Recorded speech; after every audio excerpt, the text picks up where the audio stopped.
não parar, não precipitar e não retroceder. Então dizer para esse cara, sabe quando nós vamos parar? Nunca. Nunca na sua porca vida. Né?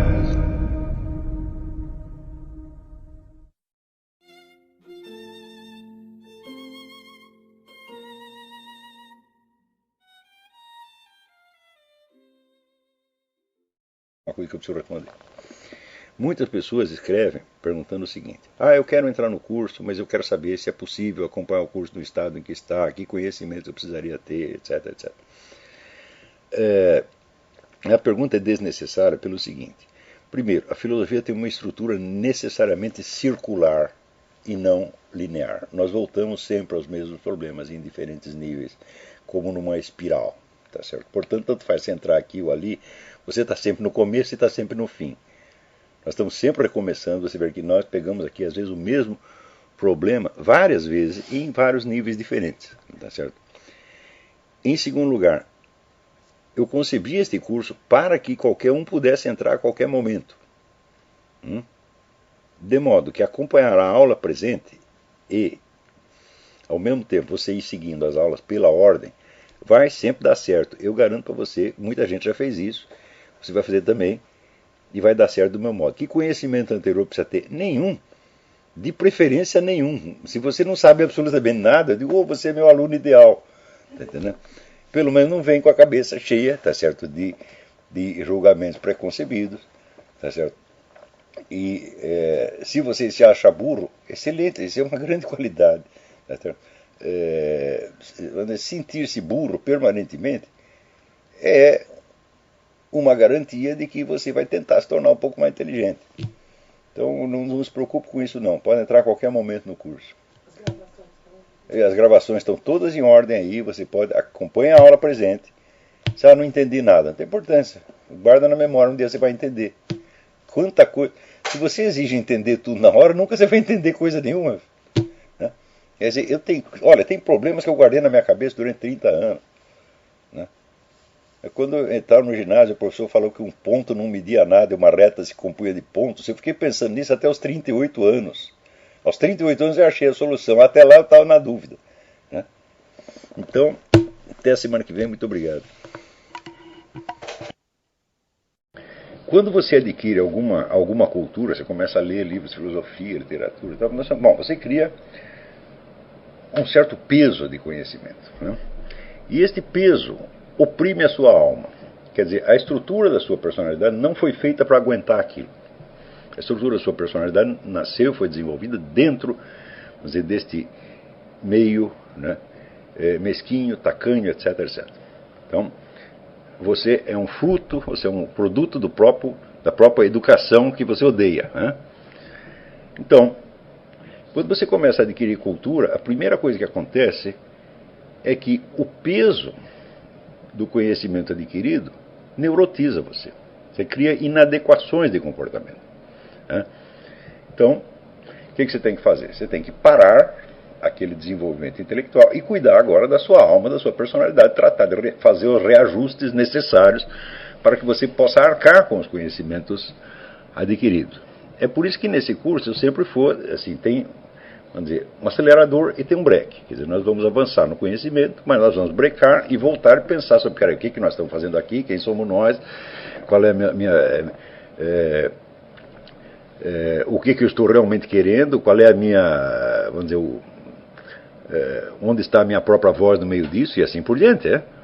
Se você não fizer isto, então você cai naquela norma que me ensinou o Dr. Juan Alfredo César Melo, quando ele dizia: crescer e não rever a história da sua própria alma é se candidatar a uma neurose.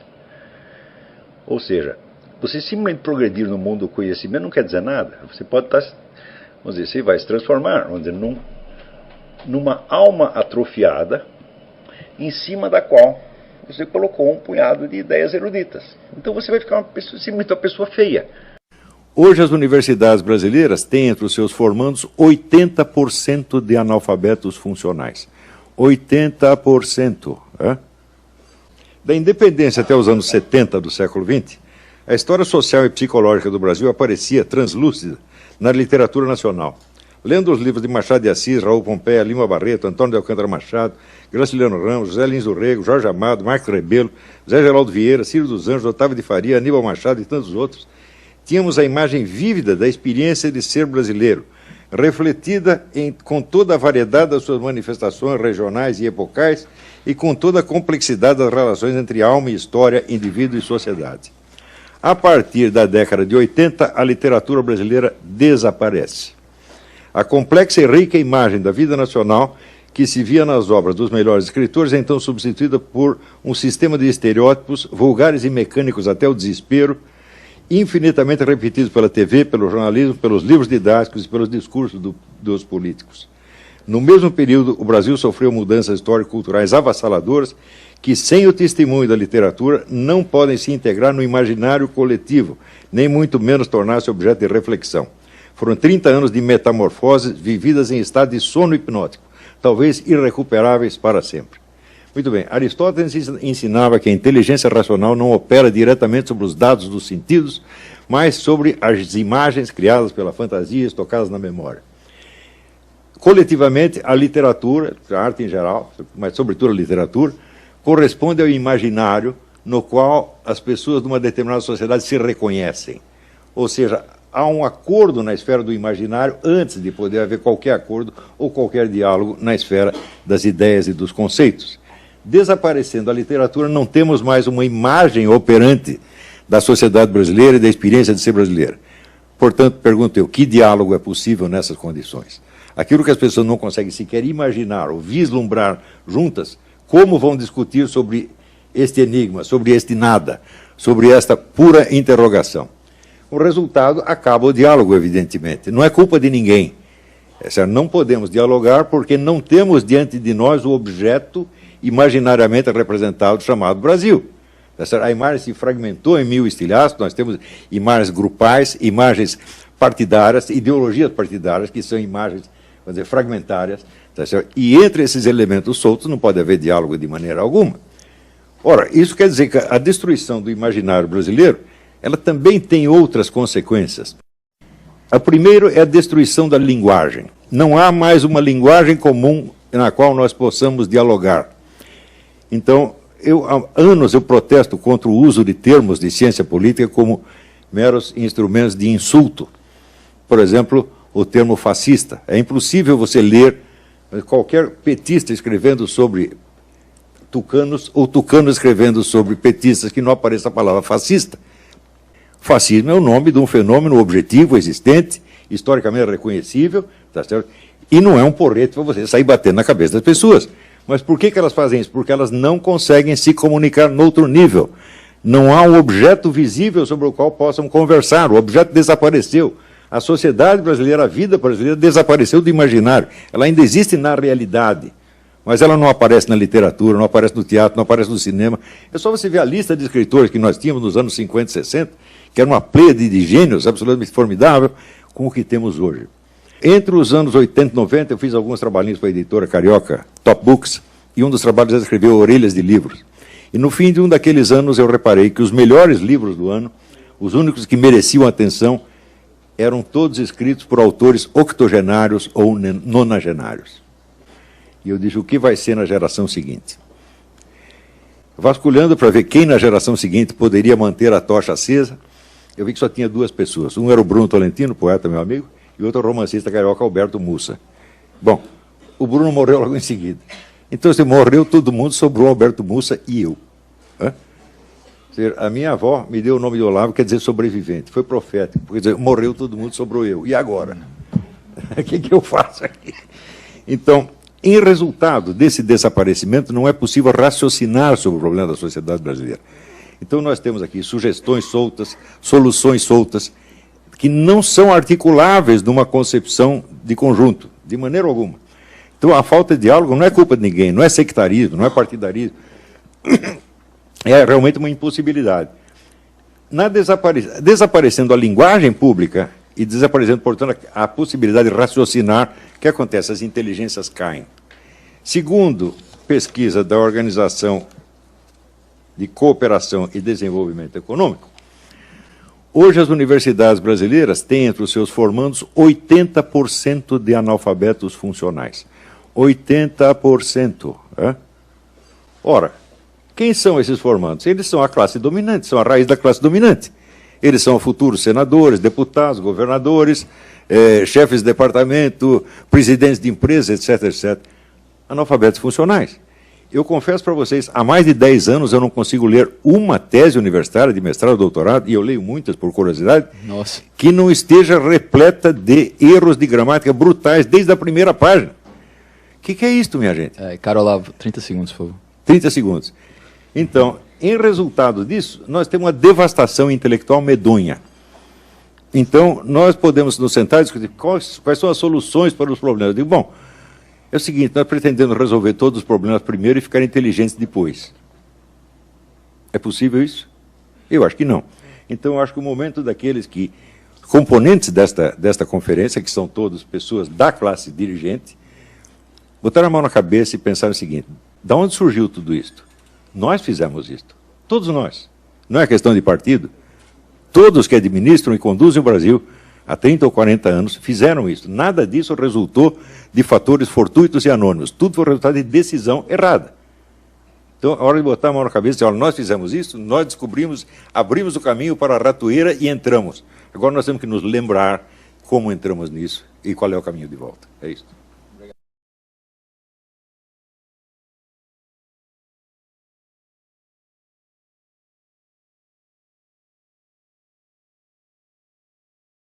A camada intelectual é constituída de pessoas frágeis. Sempre foi assim.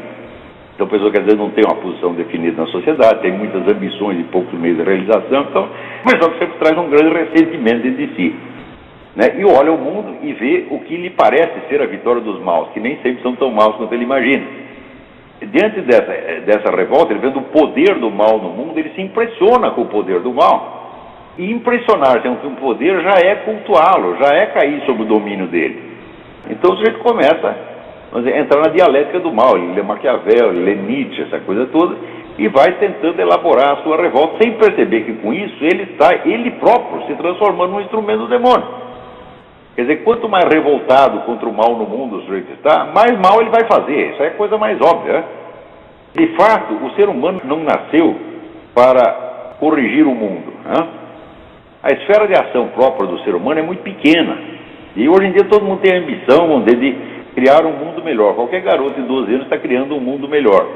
Então é essa ambição de criar um mundo melhor que faz os camaradas entrarem numa luta pelo poder, porque você quer mudar o mundo, então você precisa ter o poder de modificá-lo. Então, melhorar o mundo passa a ser o capítulo 2. O capítulo 1 é conquistar o poder. Esse pessoal cria uma obsessão de poder e todos eles se corrompem até o fundo da alma e se transformam eles mesmos em maiores propagadores do mal ainda. Então isso não é porque o sujeito fosse um idealista, né? Esse negócio de que o jovem entra nas lutas sociais por ser idealista, para isso é uma pataquada. Olha, que garoto de 14 ou 15 anos que tem uma visão correta da sociedade, da pobreza, etc. Que garoto de 14 anos está mais interessado nos outros do que em si mesmo? Me diga, isso é impossível. Um garoto de 14 anos está lutando pela sua autorrealização. E se ele está revoltado com a injustiça no mundo, é porque ele se sente injustiçado, embora na maior parte dos casos não o seja. Então ele projeta esse seu sentimento de injustiça nos outros e diz que ele está representando os pobres e oprimidos. Isso é uma mentira. Eu digo isso analisando o quê? A minha própria geração é a mim mesmo. Né? O que eu sabia da pobreza quando pela primeira vez me fascinei pelas ideias de esquerda? Não sabia coisíssima nenhuma. Eu sabia que eu estava me sentindo mal, eu me sentia mal e oprimido, então odiava qualquer coisa que representasse aos meus olhos a autoridade. Tá certo? Então, estava lutando pelos meus próprios interesses, pela minha própria vaidade, como todos daquela época. Veja, no Partido Comunista, se você perguntar quem você conheceu, que fosse uma pessoa piedosa, caridosa, que tivesse realmente piedade pelos pobres, que tentasse ajudá-los diretamente. Não conheci nenhum único, eram todos corações secos, todos eles. Então o senhor está lutando pela sua própria vaidade, engana a si mesmo, achando que ele é, vamos dizer, o salvador que está lutando contra o mal. Quanto mais ele pensa assim, mais ele se impregna do mal por via da vaidade. E aí pessoal, tranquilo? Então, se inscreva no canal, compartilhe, comente, ajude o nosso canal. Os links estão na descrição do vídeo. Você pode participar pelo Apoia-se, pela vaquinha. Qualquer forma de ajuda será muito bem-vinda. Pode curtir, comentar e compartilhar também para ajudar nosso canal. Quem quiser seguir a gente nas redes sociais estão todas aí na descrição do vídeo. Muito obrigado, sempre com Deus, pátria, família e liberdade. Tamo junto, forte abraço.